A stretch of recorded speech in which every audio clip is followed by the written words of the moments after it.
Right, so a quick update on my tablet install. Pretty much redone it all. The obvious thing is the head unit is missing.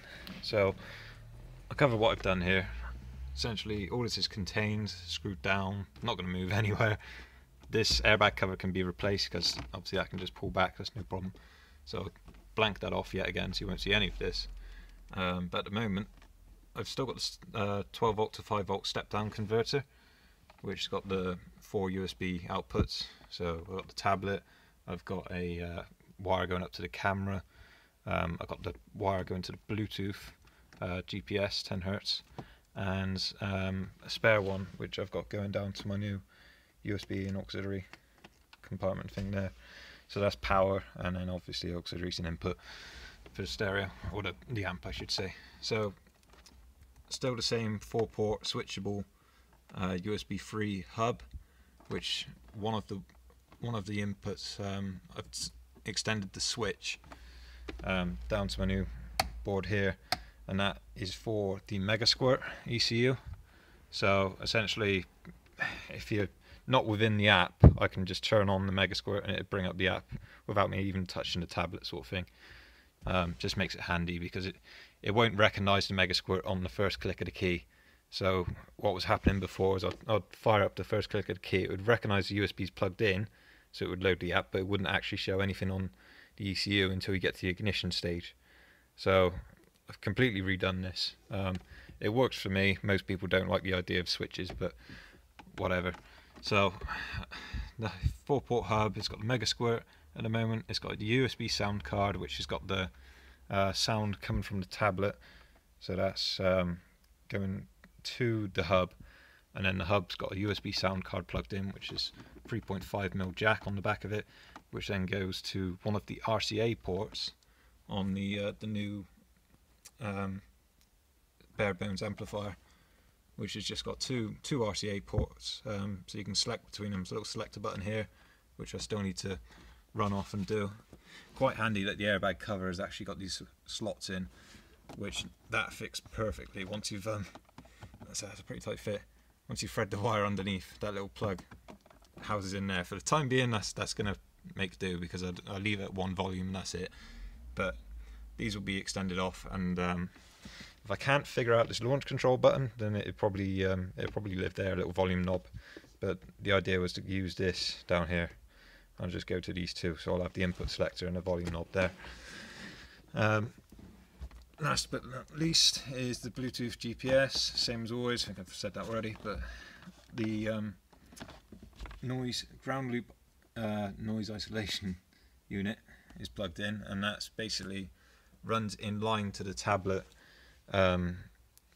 stereo input, basically. So before it goes into the RCA ports of the amplifier, it goes into that, so it cuts out any noise isolation. But to be fair, I've not tested it without it yet, because the 4-port hub, which is powering all of this, is now on this switch, which is linked to a constant live that the stereo used to use to sip the power to the battery.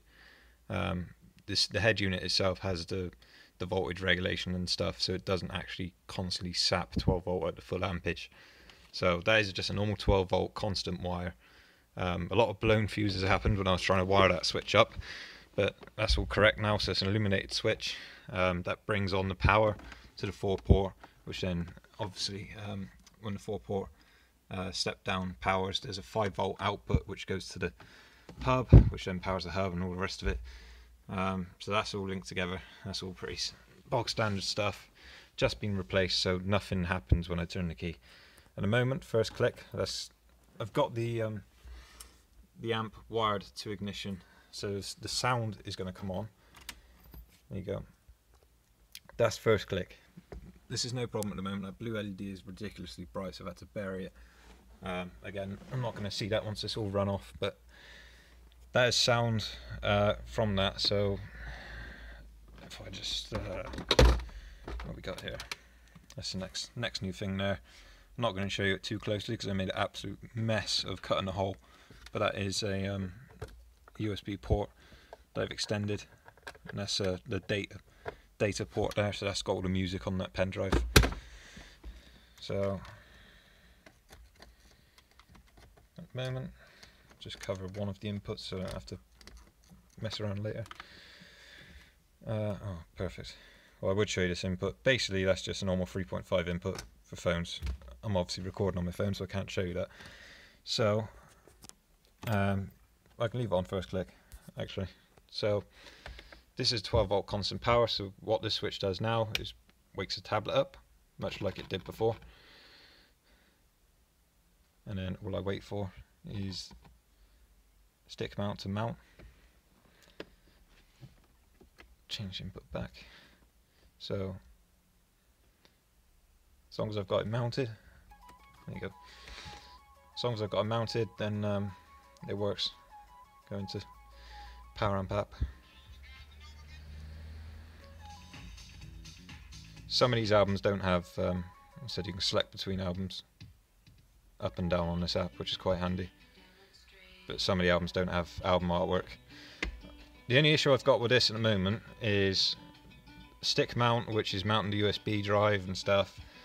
It needs a few seconds on start, and I literally do mean a few seconds. So if I turn this off, what would normally happen when you turn it back on is the music would play. If you've got music saved on the tablet, it plays as soon as you resume. This used to happen on the key, remember, so I've just changed this now, so I've got rid of the key. I'm just going to do this constantly. So, failed, blah blah blah blah. It won't play anything, so if I try click play, nothing's going to happen. Or will happen. It'll happen when this storage mount comes up, so it needs a second or two to mount, but it won't shoot the album artwork until you tap it or swipe to the next song, which is a bit annoying. It's not a major issue, that's the last little niggle I'm trying to figure out, but I'm not going to spend too much time trying to work around that. So this is exactly the same as normal. You know how this all works, power amp and stuff. A little widget that does the same thing. Just changed it to a few, the main ones that I use, Race Chrono, MS Droid, whatever. If I put on there we go. Right, so this is main ignition. So everything comes on, the megasquirt can read. The joy of this now is you could be anywhere within the tablet and flick of a switch, that brings you up to this, which I'll do for once. At the moment I'm trying to decide whether I use MS Droid or Shadow Dash, so essentially it shows you everything the ECU connect to. So I had MS Droid, I had Shadow Dash, and I had the torque app, which torque, although it would work, it's not meant for the megasquirt. And then this brings you up to Shadow Dash, which again, disconnect the ECU, doesn't matter. Carry on doing whatever you want. I'll set this to always just to make it easy. And always change the parameters later on what you want to open when you plug stuff in. I've just wiped it all because I set the stick mount up to mount the stick, and then Nexus Media Importer was trying to open it at the same time, just wiped everything. So no problem at all. It's just a lot easier to bring this back up. So whenever I'm messing around on the tablet, if you've got GPS going or something, then you want to quickly get back to your gauges without having to press the tablet and then swipe between this, because this isn't a very comfortable car to be in with all the bloody mods I've done to it. So driving down the road, even though the tablet is absolutely solid, your hand goes a bit all over the place, and it only takes an accident to do that and your app's closed. So at the moment I'm just leaving it like this, and then I can just switch off, switch back on, and come back to my app that I need. This is the main priority for this car, is just these Shadow Dash gauges, or MS Droid gauges. But yeah, MS Droid's going through a bit of a development phase at the moment. Until I can work out how to change and make it all pretty, then I'm going to carry on using Shadow Dash. But everything works, not much else has changed. Camera's obviously still going to be powered by the mains, and because it's off supercapacitor, when I switch that off, it's going to leave about 10 seconds still recording, then it turn itself off. But yeah, everything works. The only the main issue I've got, if I just say playing this and I turn off the step down, this is why I want to switch on the amp. I don't know if you can hear that whistle going on. That's slightly annoying. I think that's just something to do with the main ignition, like the coil pack interference or whatever, because so you can come back to this click where you can still have your amp on. It's obviously not the main ignition, but you can still have the music playing. But that does go away if you're on ignition. That wine's still there. It goes away as soon as the step down's on, which isn't an issue for me, to be honest. Yeah, and that's the next thing, is to stop shadow dash coming up straight away when you turn on the thing. I'm just gonna constantly turn it off before I go. It's just easier for me. Don't have to wait for it to bloody recognise and work it out itself. Power amp is a lot better than Google Play, I find. But Google Play still works. If I try to find that for you.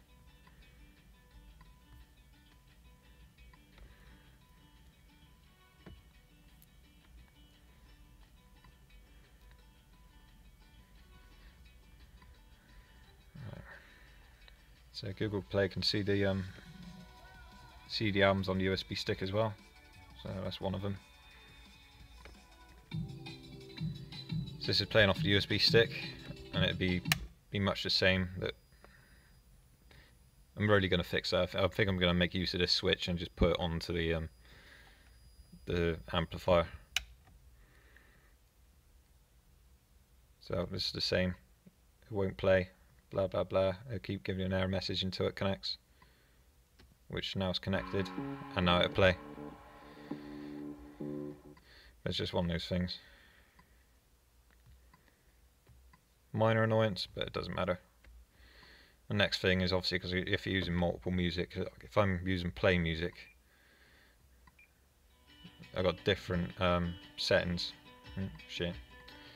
Yeah, different settings. So if you're playing music off play, try to say whatever, the soft key buttons, which is included on the ROM, will act on this. But obviously, if you wanted to want to use Power Amp again, you're gonna have to go into Power Amp first, play stuff, and actively press this before you sort of back out, because for some reason, it's only happened once. For some reason, when you get in the car, just click the soft key button. It carried on playing from play music for some reason. I couldn't work that out, but it doesn't matter because I've got this widget on there now, which means that you can just go into bloody Power Amp and play the music from there. But yeah, the amplifier itself, the last finishing touches are just going to be to relocate the volume knob, which is really good actually. I'm not going to have that too loud, but yeah, that goes really loud. And then obviously you've got the input selector, which is when you've got your auxiliary plugged in down here, then that's your second input. Yeah, it's quite good. It's almost there. I've just got to work out this last bit, which, if I can't get the launch control working and I don't put the volume knob there, this push button switch that I bought off eBay ages and ages and ages ago just so happens to be the right size to screw directly into the plastic on the bit that I've cut out, which is fantastic. So I'm not going to screw that fully in, but yeah, once that goes in, that could be rewired for this input selector. But I'm determined to get launch control working. That's the last piece of the puzzle now, and yeah, that's it. It's getting there.